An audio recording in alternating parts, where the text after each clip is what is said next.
The decision by the Trump administration brings with it not only political and security concerns, but many legal questions as well. We're joined by attorney and media analyst at honestreporting.com, Daniel Pomerantz, and still in studio with Mike Wagenheim, our diplomatic correspondent.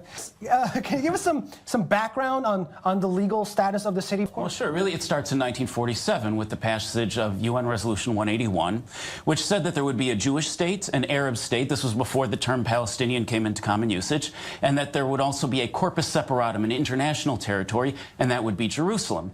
Now, a UN General Assembly resolution isn't law. It's a suggestion. The Jews forming a state took the suggestion, the Arabs rejected it. It resulted in fighting throughout 1967, and through the following years there was some changing of borders, and now we've gotten to a point where the status legally, there's a lot of scholarship on this. And I could talk for 2 hours. Yeah, I won't. I'll bet. But I'll tell you something I tell all my clients, and when I was in private practice, and I tell all my students now, which is that there's a difference between law and reality. And whatever the law says, and there's a lot of scholarship on both sides, you can't have real stability until on the ground the parties involved, not just in Israel, but in any territory dispute, that the parties involved come to an agreement. And we talk about law and reality. The reality will come when more and more countries recognize Jerusalem as Israel's capital. That's when reality is going to take over what may be viewed as the law. Yeah, that's what I want to talk about the law with you. Does this mean, Daniel, that the U.S. believes Jerusalem is under Israeli sovereignty? You know, it's an interesting point. A lot of people don't know this. There's actually nothing in international law that requires your capital to be inside your country.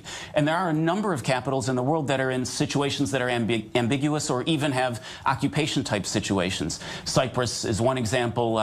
During the Cold War, the status of Berlin as the de jure capital of West Germany. A number of examples like this. So the question is, what is the reality in this situation? Now, this does open an interesting possibility. Whatever the final status of Jerusalem is, it will require creative solutions.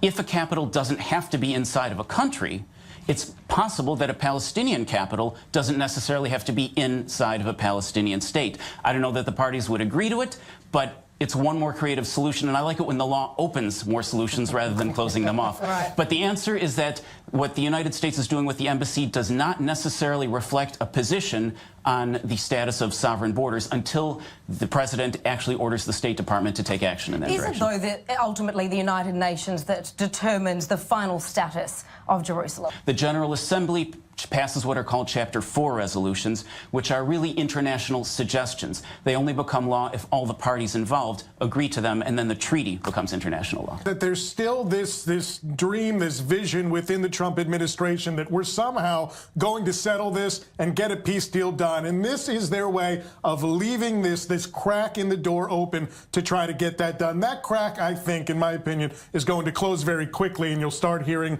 less from the U.S. about final status issues, I think, in the very short-term future. I actually somewhat tend to disagree. I think that's based on the idea that Israel would only take action if it absolutely had to because of outside pressure.